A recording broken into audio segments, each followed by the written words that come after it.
दोस्तों वो दौर था जब हम लोग तैयार होते थे, स्कूल जाते थे, टाइम टेबल बनता था, पीरियड्स लगते थे, क्लासरूम में गए, पढ़ाया और किस्सा खत्म।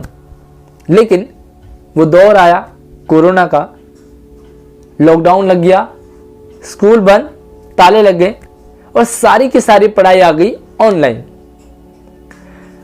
क्लासरूम की पढ़ाई अब फोन के माध्यम से होने लगी और लोग कहने लगे टीचर्स के मजे आ गए घर बैठे बैठे।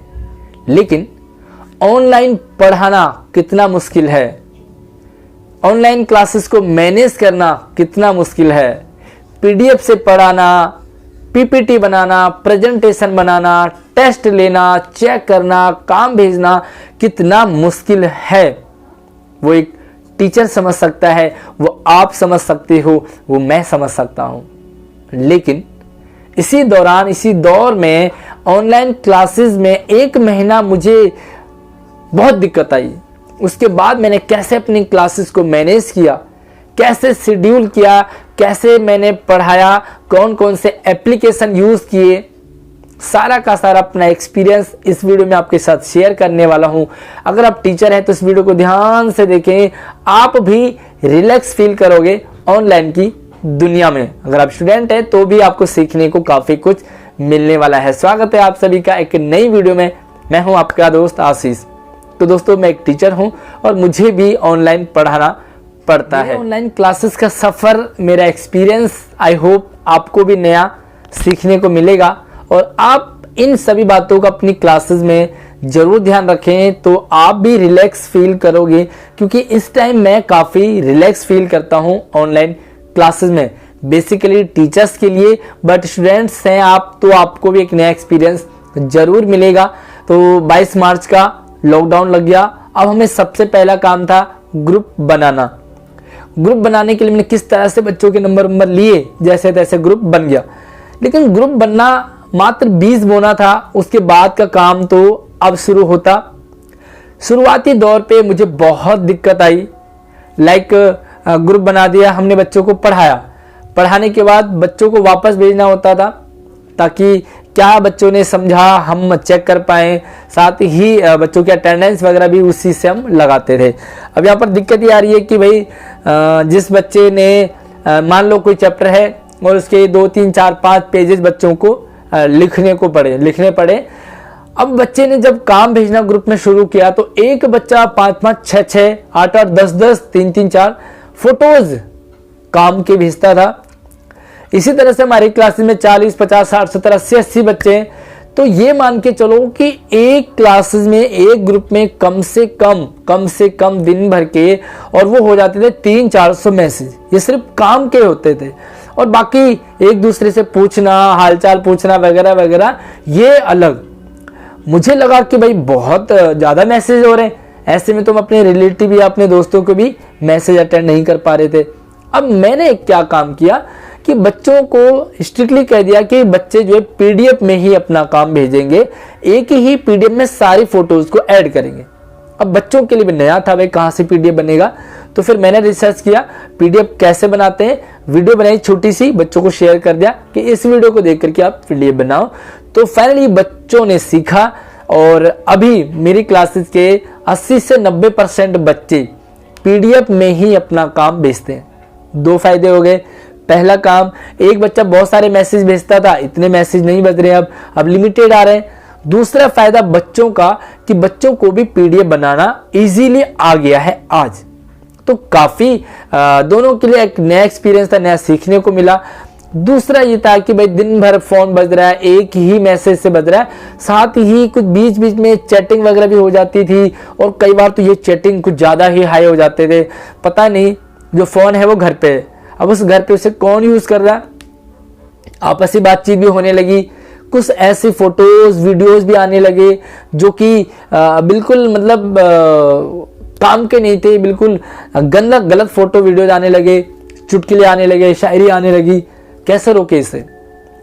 तो मैंने एक काम किया, अपना माइंड यूज किया कि भाई आपका ग्रुप दिन भर ना खुल करके एक फिक्स लिमिटेड टाइम तक ही खुलेगा और उसी टाइम पीरियड में आप अपना काम रिवर्ट करेंगे।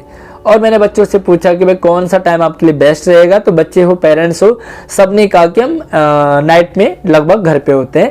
तो जो रात से 8 और 9 बजे के बीच का टाइम था, 8:30 से 9:30 10 का, तो ये बीच का हमने टाइम रखा कि बच्चे इसी दौरान अपना काम ग्रुप में शेयर करेंगे। इजीली काम चलने लगा पटरी पर। 80 से 90% बच्चे पीडीएफ बनाना सीख गए। हमारा काम हल्का हो गया।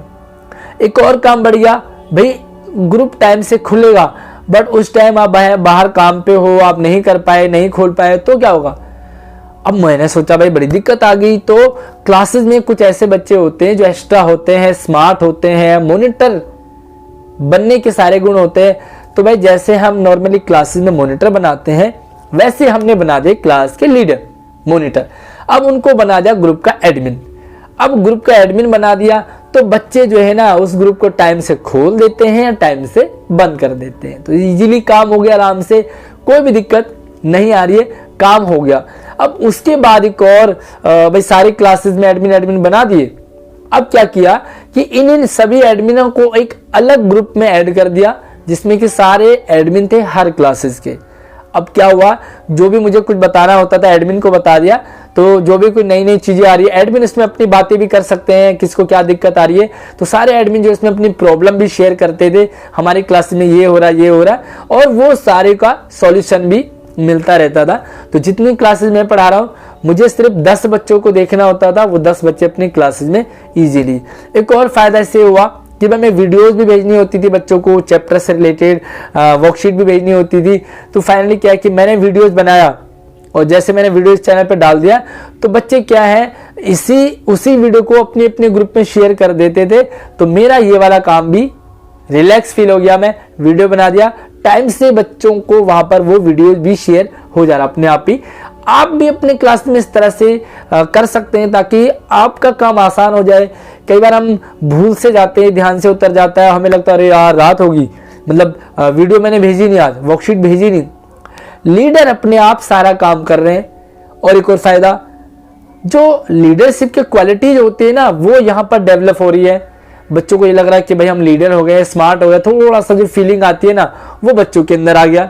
तो हमारे 2-2 3-3 काम साथ में चल रहे हैं, इजीली हमारा काम हो गया। अब उसके बाद बात आती है कि भाई पढ़ाई कैसे। तो पीपीटी पीडीएफ बनाना है, मैं एक सॉफ्टवेयर यूज करता हूं WPS। और WPS जितना गजब का सॉफ्टवेयर है ना, जितना बढ़िया ऐप है, मुझे कोई दूसरा ऐप इसके मुकाबले में नहीं लगता। WPS में इजीली एक्सेल शीट बनाना, कोई भी अटेंडेंस बच्चों की लगाते रहो, बच्चों के मार्क्स उसमें। मैंने कॉपी को बिल्कुल भी इस 2-3 साल में यूज ही नहीं किया, इतना सा भी। सारा का सारा काम मैं डिजिटली करता रहा। और एक्सेल शीट में इजीली आप टोटल करना, सम निकालना, परसेंटेज निकालना, सारा का सारा काम इतने मिनटों में, सेकंडों में हो जाता है।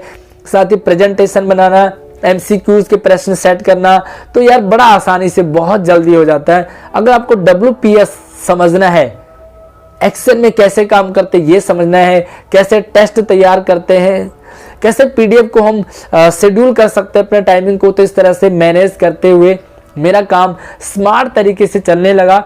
और मैं ये कह सकता हूं कि आज मैं रिलैक्स फील करता हूं। मेरी क्लासेस में काम हो रहा होता है, सारे ईमानदारी से पढ़ रहे होते हैं, नकल करने की गुंजाइश नहीं है क्योंकि टाइम से ग्रुप खुलता है तो बच्चा समझ रहा है पूरे दिन भर और उसे ग्रुप में शाम को भेजता है रात को।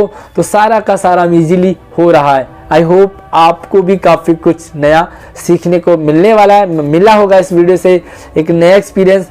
और आप कौन सी ट्रिक को पहले यूज़ करते थे और आज के बाद आप कौन सी ट्रिक को यूज़ करेंगे, कितना कुछ आपको सीखने को मिला।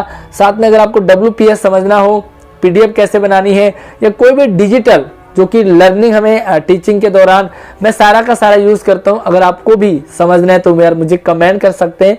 बाकी कैसा लगा आपको, एक प्यारा सा अपना एक्सपीरियंस भी वीडियो में रखें, लाइक करके शेयर कर दीजिए और इसी तरह से चैनल को सब्सक्राइब करके रखें ताकि आने वाली सारी वीडियोज आपके पास लगातार आती रहे। धन्यवाद।